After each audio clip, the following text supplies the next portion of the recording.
নমস্কার। আজকে আমরা স্বামী বিবেকানন্দের বাণী ও রচনা দ্বিতীয় খণ্ড থেকে পাঠ করছি। পৃষ্ঠা সংখ্যা ৩২৬ ও ৩২৭। বেদের দুইটি প্রধান বিভাগ, কর্মকাণ্ড অর্থাৎ যে অংশে কর্মের বিষয় আলোচিত, এবং জ্ঞানকাণ্ড অর্থাৎ যে অংশে শুদ্ধ জ্ঞানের বিষয় আলোচিত। বেদে ধর্মভাবের ক্রমোন্নতির ধারা আমরা লক্ষ্য করি। ইহার কারণ এই, যখন উচ্চতর সত্যের উপলব্ধি হইল, তখনও উচ্চতর সত্যে পৌঁছিবার সোপানস্বরূপ নিম্নতর সত্যের অনুভূতি রক্ষিত হইয়াছে। নিম্নতর সত্যের অনুভূতি রক্ষা করার কারণ এই, ঋষিগণ বুঝিয়াছিলেন যে সৃষ্টি নিত্য বলিয়া জ্ঞানের প্রথম সোপানের উপযোগী একদল লোক সর্বদা থাকিবে, এবং সর্বোচ্চ দার্শনিক জ্ঞানের দ্বার সকলের নিকট উন্মুক্ত থাকিলেও তাহা কখনো সকলের বোধগম্য হইবার নয়। অন্যান্য প্রায় সকল ধর্মে কেবল সত্যের চরম অনুভূতির উপায়টিই রক্ষিত হইয়াছে। স্বভাবত তাহার ফল এই দাঁড়াইয়াছে যে পূর্ব ভাবগুলি নষ্ট হইয়া যাওয়ায় নূতন ভাবগুলি অল্প সংখ্যক ব্যক্তির বোধগম্য হইয়াছে, এবং এইভাবে ধর্ম ক্রমশ বহু লোকের নিকট অর্থহীন হইয়া পড়িয়াছে। আমরা দেখিতে পাই, প্রাচীন রীতিনীতি ও ঐতিহ্যগুলির বিরুদ্ধে উত্তরোত্তর বিদ্রোহ ঘোষণা করার মধ্যেই উহা আত্মপ্রকাশ করিয়াছে।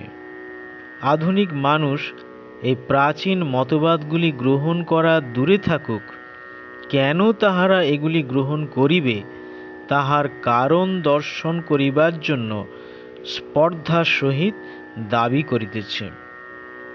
আধুনিক খ্রিস্ট ধর্মের অধিকাংশ মতবাদই প্রাচীন পৌত্তলিকতা ও রীতিনীতিগুলির উপর নূতন নাম ও অর্থের প্রয়োগ মাত্র।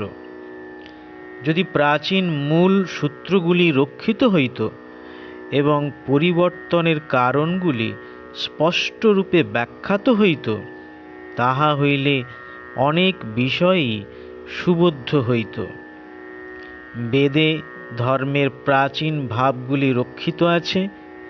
এই কারণে ভাবগুলি ব্যাখ্যা করিতে বিপুল ভাষ্য প্রণয়নের এবং ভাবগুলি কেন রাখা হইয়াছে তাহাও বলার প্রয়োজন হইয়াছে। এদিকে আবার অর্থ না বুঝিয়া বহু প্রাচীন মত দৃঢ়ভাবে আঁকড়াইয়া থাকিবার দরুন অনেক কুসংস্কারের সৃষ্টি হইয়াছে। অনেক আনুষ্ঠানিক ক্রিয়াকলাপে অধুনা বিস্মৃত ভাষায় মন্ত্রগুলি উচ্চারিত হইয়া আসিতেছে। এখন আর ওই মন্ত্রগুলির কোনো প্রকৃত অর্থ খুঁজিয়া পাওয়া যায় না। খ্রিস্ট জন্মের বহু পূর্বেই ক্রমবিকাশবাদ বেদে স্থান পাইয়াছে, কিন্তু ডারউইন এই মতবাদটি সত্য বলিয়া স্বীকার না করা পর্যন্ত ইহা হিন্দুদিগের একটি কুসংস্কার রূপে পরিগণিত হইত। প্রার্থনা ও উপাসনার বাহ্য রীতিনীতিগুলি কর্মকাণ্ডের অন্তর্গত। নিষ্কামভাবে অনুষ্ঠিত হইলে এবং শুধু বাহ্য আচার মাত্রে পর্যবসিত হইতে না দিলে এগুলি কল্যাণপ্রদ। এগুলি চিত্তকে শুদ্ধ করে।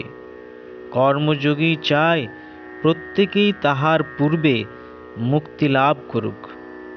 অন্যকে মুক্ত হইতে সাহায্য করায় তাহার একমাত্র মুক্তি। কৃষ্ণ ভক্তদের সেবায় তাহার শ্রেষ্ঠ উপাসনা। কোনো মহাপুরুষ বলিয়াছেন, সমগ্র জগতের পাপ গ্রহণ করিয়া আমাকে নরকে যাইতে দাও, কিন্তু জগতের পরিত্রাণ হোক। এই ভাবের প্রকৃত উপাসনা আত্মোৎসর্গে পরিণত হয়।